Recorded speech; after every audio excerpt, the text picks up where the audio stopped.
Gergish. First and foremost, what's the real name? I don't even know it. I should. My real name is Philmon. Philmon. Yes, Nice sir. to meet you. Likewise. And I know you're very happy. First time back in Toronto, you're amazed that there was a sold-out show. Talk about how happy you are with a sold-out show. I would be very happy myself. Very happy, man. I've never been able to sell out 2 shows, man. Wow. So 2 shows, that's huge. Like this, and it's stuff like this that, allows me to keep doing what I'm doing, for sure. And one thing that was really surprising to me was you went on a tour recently in Germany, London, which shows that you have an international audience. How does that feel, number one? Did you know you had that? I've always knew UK, because, on my YouTube, it tells you how many views you have. And so most of my views come from the UK. So, like, people are like, yo, when are you going to come out here? Like, like you got crazy fan base. And we all know how powerful the internet is. So when I went there, it was about 300 or 400 people in Germany, man. And it amazed me. I'm telling you, it was crazy. That let me know how crazy the internet was and how crazy the support was. And I'm not going to lie, I left Germany, was like, all right, I got to take this like a little bit more seriously. Like Wow. for real, for real. And it's funny you say that because speaking of the power of the internet, I think it was about 4 years ago, Habesha people say came out. And there was a time where it was like shit Toronto people say or shit whatever country you're from say. Do you ever think it would go that global, like honestly speaking? Never. Not at all. To this day, like people ask me if I get used to this. I don't get used to it at all. Like I dropped that video, man. I remember exactly what I was doing. And remember, it took me forever to upload it. YouTube takes like 3-4 hours to do things. So I uploaded it, went to sleep. I shared it on Facebook at like around 2-3 in the morning. Wake up, I'm looking at my notifications. I go back, I hit refresh on my phone on YouTube. It had 8,000 views. I'm like, whoa. Crazy, man. So a month goes by, like 50,000 views. I'm like, yo, this is crazy. This is the beginning of something. Like even back then I didn't know what it was, but to answer the question, no. There's no way I would have thought it'd get this big. And something ironic is in a lot of your videos you say, like, your dad wants you to be a professional or your dad wants you to go to bed this time. What do your parents think of your career? I think is a very important question. Man, actually the answer is even crazier. A lot of people don't know this. My dad's actually a comedian. What? My dad is a comedian, man. Breaking news. Like for real, he has 2 successful DVDs that he's made, 2 movies. That's interesting. Like I'm talking like he sells internationally. He ships out DVDs. So the support from my dad is unreal. Like it's funny, man. Like I'll talk about it in my set, man. You'll hear my stand-up, man. But I talk a lot about my dad, man, because he influences a lot. If I told you I was the 3rd funniest in my family, you probably wouldn't believe it, man. Your mom's a comedian as well? My mom's not a comedian. Is she supportive? Or? She's very supportive. Oh, that's amazing, man. My mom laughs at almost. It's so crazy how I can get my mom to laugh. Like there'd be times growing up where she's getting ready to hit me or she's getting ready to yell at me for something. I just know how to get the laugh out of her, and she completely forgets what she's gonna tell me. She's like, "You always do that." Like she just gets mad, like, cause she knows I know how to get that out of her. But it goes my dad, my sister Salam. Shout out to my sister Salam. What Is up, she into kid? comedy as well? She's not, man. But you gotta get in a video. Man, I have to, man. But she's dope, man. You can ask all my close friends. They're like, yo, she's funnier than you. Like I hate when me and her in the same room, cause she'll eat me alive, man. She's a beast. Nobody knows that, man. But yeah. Wow. So the support from my family is unreal, man. Like you said, most parents, you have to be engineer, lawyer, doctor. Nothing wrong with that. Nothing wrong with that. If that's your field, that's your career, that's cool. But the support that I have from my parents, man, it's unreal, man. Like my dad doesn't really know how big it's gotten, because he's back and forth going back home. But it's blowing up, man. So it's cool. Like no really. And speaking of how big it's gotten, it's funny you say that, right? But let's talk to those Eritrean parents out there, let's say, who have a kid that's doing entertainment, and they're still in the old, like, fundamental ways of, hey, you got to be a doctor, you got to be a lawyer. Not all you got to do in this world, right? Yeah, that's dope that you asked that. Parents, man, like, there's nothing wrong with, trying to be a doctor, lawyer, engineer. There's absolutely nothing. But your kids are talented, man, like, in different ways. Like, if that's the field and that's the career path they feel like they got to choose, like support whatever talent or art you feel like they have. Like I think that's very key, man. A lot of people that are so, like, I even hate to put people's business out there, man, but like they're just so judgmental, man. It's a competition with them. Like everything's a competition with parents. So if you just gotta, if that's their true art or their true talent, man, like, and they really like doing that, like, you have to support that, man. Like you have to support it. And if you don't, some of these Habesha kids get lost, man. Like I said, there's nothing wrong with you being being a doctor, being a lawyer, engineer, but you gotta support any talent, any art that they have. And I'm very thankful for my family and my mom, my parents who just love what I do. Like, I'm not making, money to where it's life-changing moves. I can't get my mind at dream house yet, but it's like this Gergish thing it's something. It's big. It's something. Like to be able to travel. Like, a lot of people my age haven't been anywhere outside their state. For me to say I've been to all these different places. I'm in Toronto. First time in Toronto. Europe, yeah. First time I've been to Toronto. So I mean, that tells you what this is doing. So, man, it's dope, man. Like I said, man, parents just have to like realize like your kids are talented in different areas. There's different talents, so different forms of art, and they have to be able to respect that, man. Like, you have to, or else you'll take those dreams and just throw them away, man. Like, some kids really feel like, I want to be a painter. Parents don't look like, what are you gonna do as a painter? Like, there's a lot of stuff that kids are talented in, and so I just want to make sure the parents don't take away from that. You just got to be able to support them and whatever. Let's take a deep breath now. That was a serious question. Yeah. Speaking of you saying that, right, about you didn't know it'd get that big. And then how do you stay relevant is the key question, because now you got to keep on making videos, because the shit Toronto people say was obviously it was a fad. Everybody was doing it for their country and that was it. But you this is 4 years ago, even 5 now.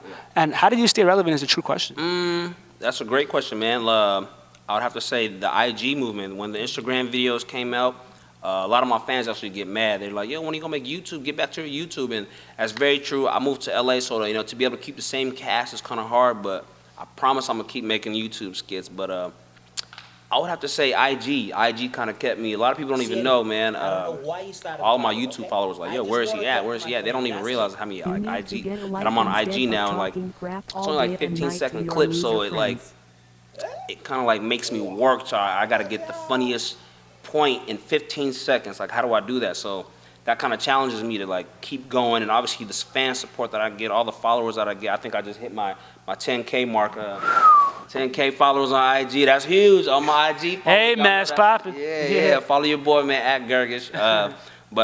Yeah, I guess I would have to stay relevant with, Gergish blew up on trend, man. You know how like when shit Habesha parents say that was a trend. World Star had shit New Yorkers said, shit Toronto people said, like you said, shit Nigerian parents said that was a trend. I dropped that on IG, that why you always lying? And I did the Chigrinya version of that. Yeah.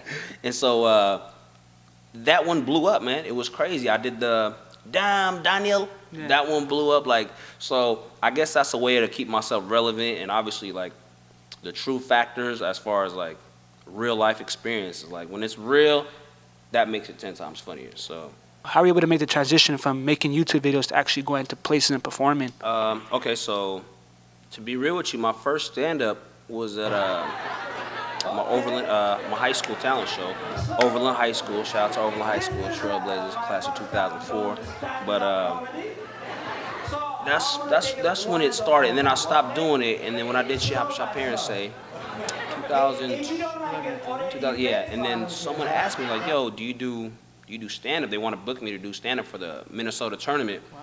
And when I got this email, I was like, I mean, how do I do this? Yeah, I kind of do. So they're like, yeah, we only need 15, 20 minutes.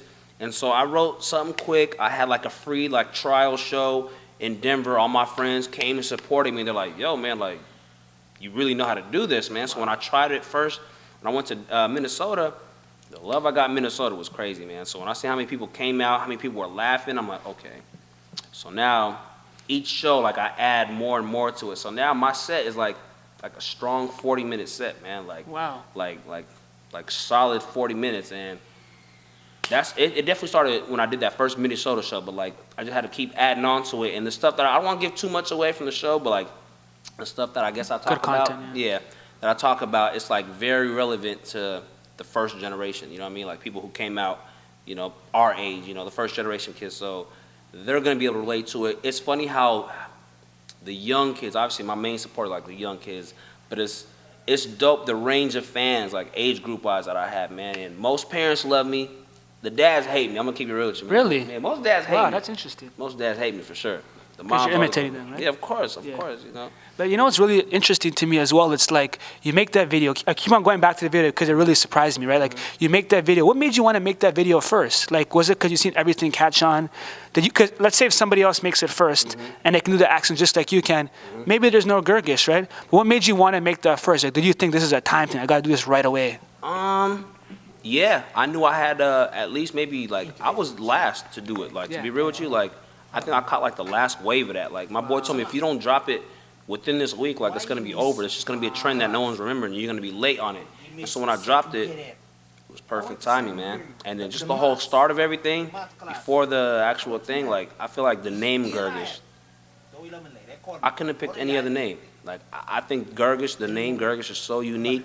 If I would have went with Hagos, Futsum, like it wouldn't have worked. And my boy Kobe, Kohub, who's in all my skits, like he's the one who pushes me to do this, man. Like he kind of knew how funny I was growing up. So he's like, yo, we should start recording these, man. We should start doing skits. And so it definitely started with him. I got to give him a shout out, man, for sure. But he's the one who came up with the name Gergish. A lot of y'all probably don't even know that, but. And speaking of LA, so I'm assuming you're living there now, I am. and you're like, doing work out there, like in the same comedy field. So what made you want to make that switch from Denver to LA? It's obviously a big jump. The weather, number one. Come on, let's say the money. Yeah, the weather for sure. Just the opportunity that you have in LA, man. It's quicker, man. Like most of the work in this type of entertainment is done in LA, man. So it's like people have auditions. I'm not really into auditions yet, but I know a lot of people who do like stand up, and you know, I gotta slowly. You know, I'm not gonna forget my roots. I can't forget my people, but you know, my jokes and my Habesha jokes can only take me so far. I was gonna ask you that. Yeah. So it's like I gotta slowly start branching out to different communities and stuff, man. Like, you know, the Habesha accent is good. Like, it's beautiful. I can't take away from that. Like, they helped me grow. Like, you know, to this day I'm still growing, and they're like a part of this whole process. So, moving to LA twice. This is the second time I moved to LA.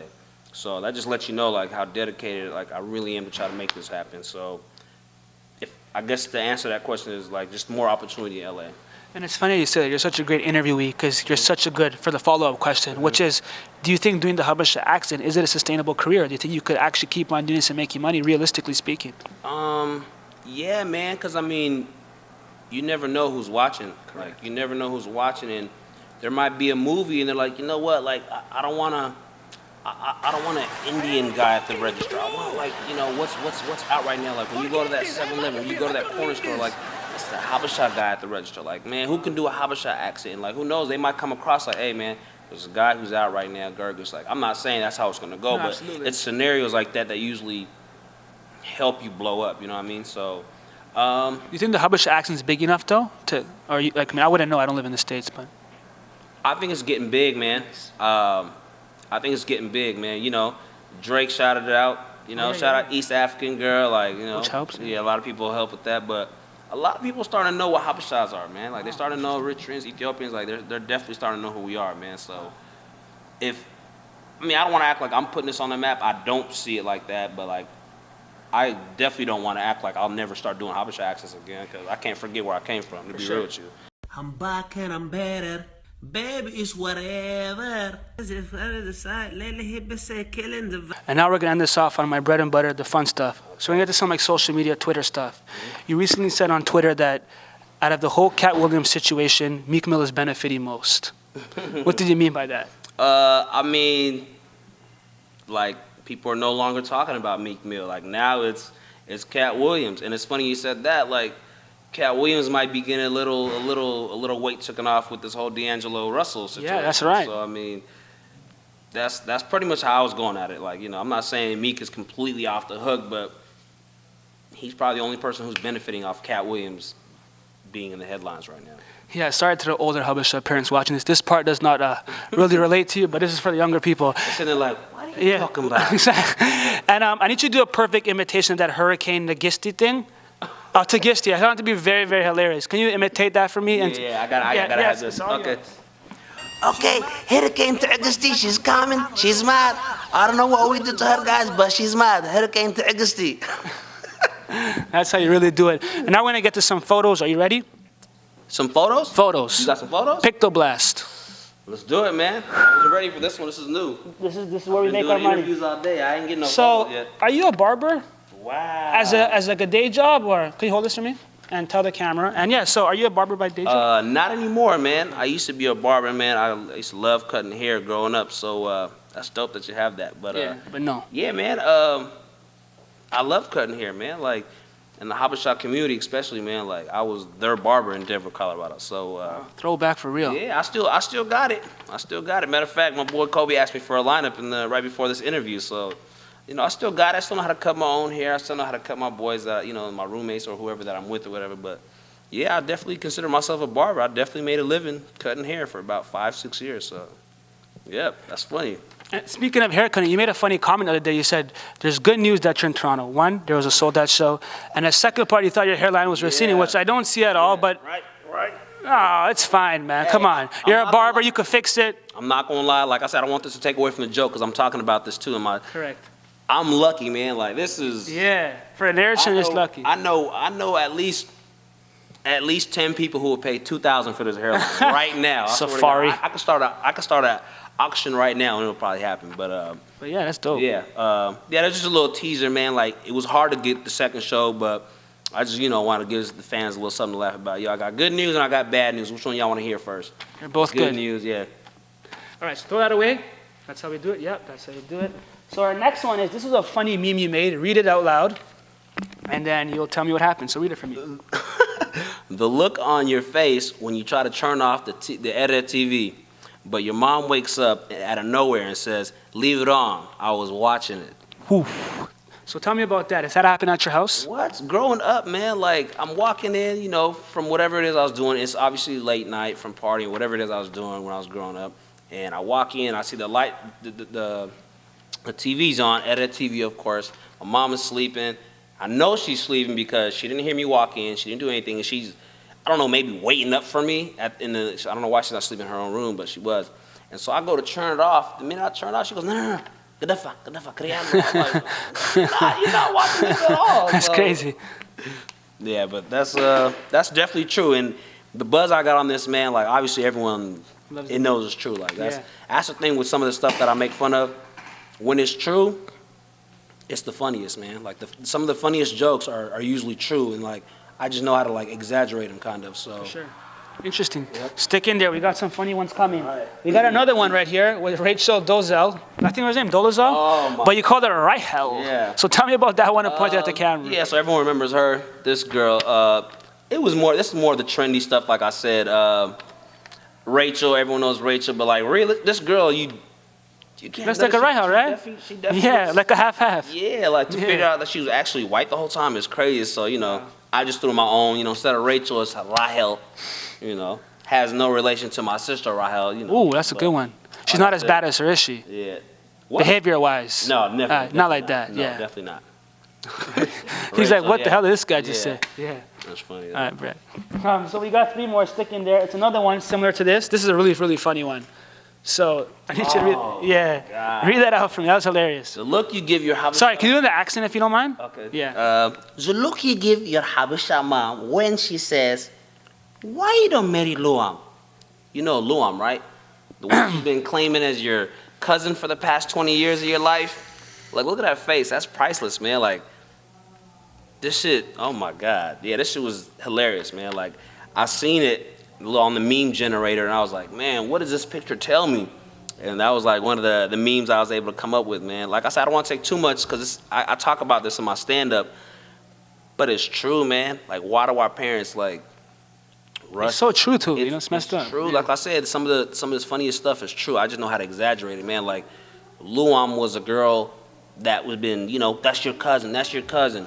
Now that we getting grown, older, why you don't marry Luam? Like, what? Yeah. What? Why you gonna tell me to marry? It happens to me all the time. It's crazy. It's like Luam, who you've been saying was my cousin all this time. What if you told him you're gonna marry a non-Eritrean? What would that reaction be like? God, it's crazy. It's detrimental, eh? Man, my mom acts like that's the worst thing you could do in life.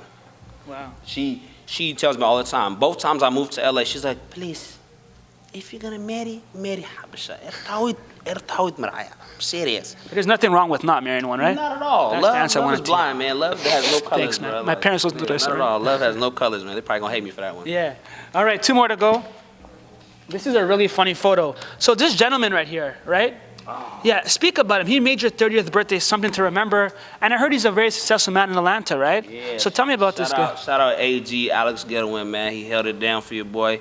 My boy right above him. 30 for 30. Yeah, Eddie, your boy Eddie, man. Shout out Eddie, man. He held it down for your boy. He made my 30th very memorable, man. Like, I don't know anyone who could say they had a 30th birthday like that. Like, What was your 30th birthday like? Was it like bottle popping, like the whole? Yeah, all of that, man. All that good stuff, man. And he definitely took care of me, man. Like amazing. Like I said, shout out to AG, man. Can I speak Oscar? Yeah, Oscar. Okay, give him for me message. A little bit more. Yeah.